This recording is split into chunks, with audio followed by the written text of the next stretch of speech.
कि जो हमारा MA का सब्जेक्ट होता है ACCA के अंदर, उसके अंदर जो हमारी मैनेजमेंट अकाउंटिंग है, ये मैनेजमेंट अकाउंटिंग का सब्जेक्ट आपको और भी प्लेसेस में मिलेगा। एक तो ACCA में, CA में, CMA, सबसे ज़्यादा CMA में जो कॉस्ट मैनेजमेंट अकाउंटेंट होते हैं उनका ये मेन सब्जेक्ट होता है। तो अगर आप कोई भी कोर्स पढ़ रहे हो तो आपके लिए वीडियो ये हेल्पफुल हो सकती है। तो देखो, बेसिकली अभी मैं ACCA के पॉइंट ऑफ व्यू से बात कर रहा हूँ यहाँ पे। तो ACCA में जो MA का पेपर होता है वो होता है 100 मार्क्स का, ठीक है।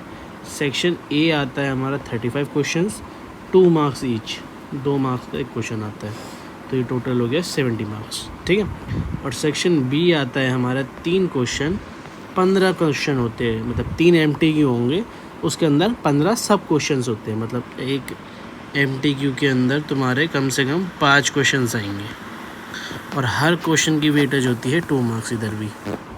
तो टोटल हमारे 3 MTQs 30 मार्क्स के बनते हैं, ठीक है। हमें पास होने के लिए 50 मार्क्स चाहिए। हम कहाँ से पढ़ने वाले हैं, हमारी जो ये सीरीज़ है MA की स्टडी सीरीज़ है, उसके बाद हमारी आएगी कैप्लान की, जो कि हम क्वेश्चन बैंक सॉल्व करेंगे उसकी सीरीज़। तो अभी हम स्टडी हब से पढ़ रहे हैं, डिटेल जो है सारी नोट्स से आई है। फिर हम कैप्लान के क्वेश्चंस करेंगे, फिर हम क्वेश्चन बैंक्स, मतलब जो भी हमारे क्वेश्चंस होते हैं वो करेंगे, ठीक है। तो स्टार्ट करते हैं हमारा आज का first lecture of our class, जो कि है अकाउंटिंग फॉर मैनेजमेंट। हम मैनेजमेंट की अकाउंटिंग कैसे करते हैं, मतलब हम बेसिकली ओवरव्यू पढ़ेंगे कि अकाउंटिंग में क्या क्या टाइप्स होते हैं, मैनेजमेंट अकाउंटिंग क्या होती है, मैनेजमेंट अकाउंटिंग के अंदर क्या टाइप्स होते हैं, ठीक है। तो फर्स्ट पॉइंट है हमारा टाइप्स ऑफ अकाउंटिंग। जनरली आपने सुना होगा एक फाइनेंशियल अकाउंटिंग होती है और एक मैनेजमेंट अकाउंटिंग होती है।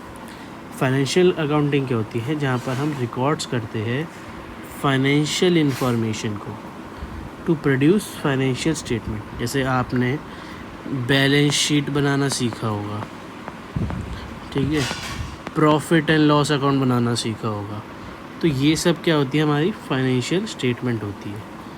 तो ऐसी अकाउंटिंग जिसमें हम फाइनेंशियल स्टेटमेंट्स बनाना सीखते हैं या फाइनेंशियल अकाउंटिंग करते हैं। फाइनेंशियल अकाउंटिंग मतलब ऐसी अकाउंटिंग जो मनी के टर्म्स में, मॉनेटरी टर्म्स में, तो उसे कहते हैं हम फाइनेंशियल अकाउंटिंग। देखो, याद करने का बेसिकली इजी तरीका है, ऐसी अकाउंटिंग जिसमें हम कोई भी फाइनेंशियल स्टेटमेंट प्रिपेयर कर रहे हैं तो उसे कहते हैं हम फाइनेंशियल अकाउंटिंग।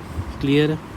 अब ये की किसके लिए जाती है, फाइनेंशियल अकाउंटिंग की जाती है एक्सटर्नल शेयर होल्डर्स के लिए। एक्सटर्नल स्टेक होल्डर्स पता होंगे आपने, अपने 12th पास कर रखी है, मैं मान के चल रहा हूँ। तो उसमें एक्सटर्नल स्टेक होल्डर्स कौन होते हैं, बाहर वाले लोग, जैसे फर्म में जो मालिक हैं उनके लिए नहीं होती फाइनेंशियल अकाउंटिंग, ये आउटसाइडर्स के लिए होती है। ज़्यादातर होते हैं इसमें शेयर होल्डर्स होते हैं, क्रेडिटर्स होते हैं, टैक्स अथॉरिटीज़ होती है, ठीक है। It is a legal required by the government. अब ज़्यादातर जो फाइनेंशियल अकाउंटिंग है ये गवर्नमेंट के द्वारा एक लीगल ऑब्लिगेशंस है कंपनी के ऊपर कि कंपनी को फाइनेंशियल अकाउंटिंग करनी पड़ेगी अगर वो कोई एक फ़िक्स थ्रेशोल्ड लिमिट से ऊपर है। जैसे कि अगर हमारी कोई कंपनी 5 करोड़ से ज़्यादा का टर्नओवर कर रही है तो उसे अपना GST नंबर और MSME नंबर लेकर अपना ट्रेड करना है, ठीक है। तो उस अगर GST नंबर है, MSME नंबर है, ये और भी डिटेल्स है, तो उसके लिए आपको फाइनेंशियल अकाउंटिंग करना कंपलसरी होता है। हर साल इसका ऑडिट भी करना पड़ता है हमें, जो हमारा CA करते हैं इंडिया में और फॉरेन में ACCA करते हैं, ठीक है। अब बात करते हैं हम अपने सेकंड टॉपिक के ऊपर, मैनेजमेंट अकाउंटिंग। मैनेजमेंट अकाउंटिंग क्या होती है, preparation of financial and non financial information related to support internal management. अब ये ध्यान रखना है कि ये जो हमारी मैनेजमेंट अकाउंटिंग है ये किसके लिए करी जा रही है, इंटरनल मैनेजमेंट, मतलब ऐसे लोगों के लिए जो हमारा ऑर्गेनाइजेशन के अंदर काम करते हैं, ठीक है, उनके लिए की जाती है। अब इसमें दो लोगों की होती है, दो तरीके की होती है। फाइनेंशियल मतलब जो मनी की बेसिस पे अकाउंटिंग हो रही है, जैसे कि हमारा ऊपर हमने पढ़ा फाइनेंशियल स्टेटमेंट्स बनाना, तो वो भी आती है इसमें मैनेजमेंट अकाउंटिंग में। और दूसरा हमारी इम्पॉर्टेंट है non financial accounting. Non financial accounting क्या होती है? हमारी ऐसी अकाउंटिंग जहाँ पे मनी का इन्वॉल्वमेंट नहीं होता, जैसे कि प्लानिंग करना। बिज़नेस प्लान करता है ना कि फ्यूचर में उसे क्या करना है। बिज़नेस अपना परफॉर्मेंस चेक करता है, परफॉर्मेंस अप्रेजल देखता है, ठीक है, और भी बहुत चीज़ें करता है, तो वो सब आ जाती है हमारी मैनेजमेंट अकाउंटिंग के अंदर। अगला टॉपिक है हमारा कॉस्ट अकाउंटिंग। कॉस्ट अकाउंटिंग क्या होता है? देखो, कॉस्ट अकाउंटिंग जो वो है हमारा एक सब पार्ट है। सब पार्ट मतलब जैसे ये हमारा मैनेजमेंट है, मैनेजमेंट अकाउंटिंग, तो उसके अंदर एक छोटा सा पार्ट आता है, वो है कॉस्ट अकाउंटिंग, ठीक है, जो किस पे फोकस करता है? आइडेंटिफाई करने में और एलोकेट करने में कॉस्ट को। जैसे मैं कोई भी प्रोडक्ट बना रहा हूँ तो उसकी कॉस्ट कितनी आ रही है। अब कॉस्ट हम अलग अलग टाइप से निकाल सकते हैं। हम मैनेजमेंट अकाउंटिंग का जो पेपर पढ़ रहे हैं इसमें बहुत सारे अलग अलग तरीके के कॉस्टिंग के फॉर्मूले हैं। आप आगे पढ़ोगे absorption costing method, marginal costing method, ABC costing method, alternative costing method, absorption costing method और रीअपोर्शनमेंट, अपोर्शनमेंट और भी बहुत चीज़ें हैं जो आगे हम पढ़ने वाले हैं। तो वो कॉस्ट फाइंड आउट करने में, कॉस्ट को एलोकेट करने में कॉस्ट अकाउंटिंग हमारा हेल्प करती है, ठीक है।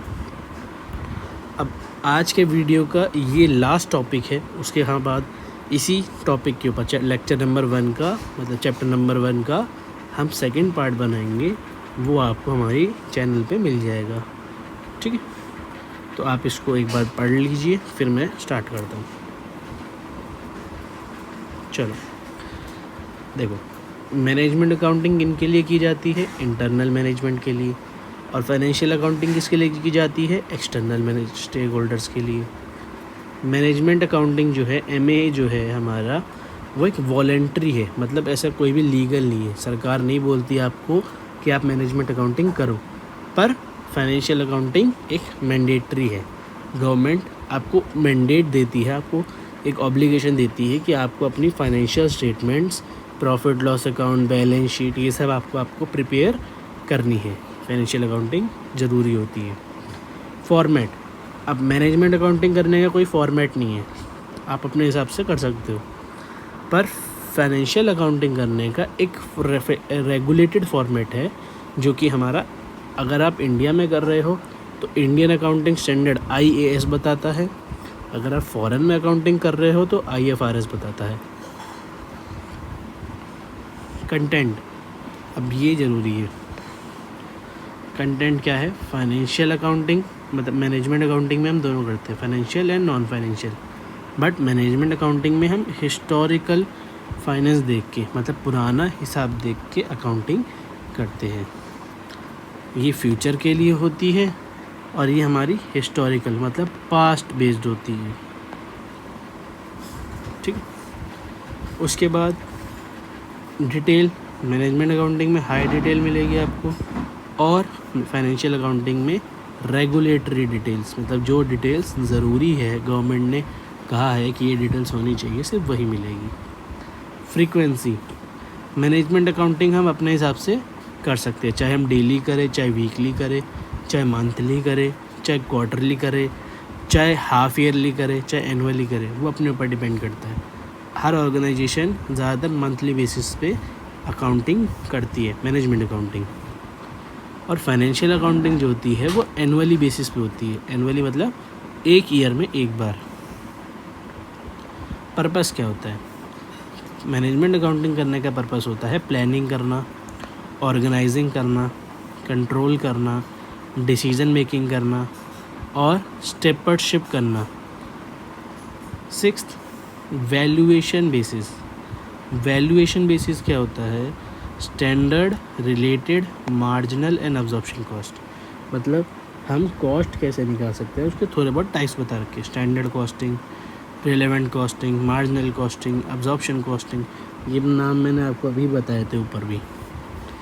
और फाइनेंशियल अकाउंटिंग में हमारा जो कॉस्टिंग होता है वो हिस्टोरिकल कॉस्टिंग पे डिपेंड करता है, मतलब जो पहले हो रखा है उसी तरीके से हम कॉस्टिंग करेंगे। तो आज की चैप्टर नंबर 1 के लिए, पार्ट 1 के लिए इतना ही। इसके आप डिफरेंस को अच्छे से नोट करो, स्क्रीनशॉट ले लो चाहे तो यहाँ से आप। फिर हम कल पढ़ेंगे मैनेजरियल एक्टिविटीज़ के बारे में, सोर्सेज ऑफ इंफॉर्मेशन के बारे में, और अपना इसी का पार्ट 2 वो भी करेंगे। ठीक है, तो ये चैप्टर लगभग आपका 2 से 3 वीडियो में हो जाएगा। तो बने रहिए हमारे चैनल में और देखते रहिए कॉमर्स पढ़ ले। Don't forget to subscribe our channel. Thanks for watching.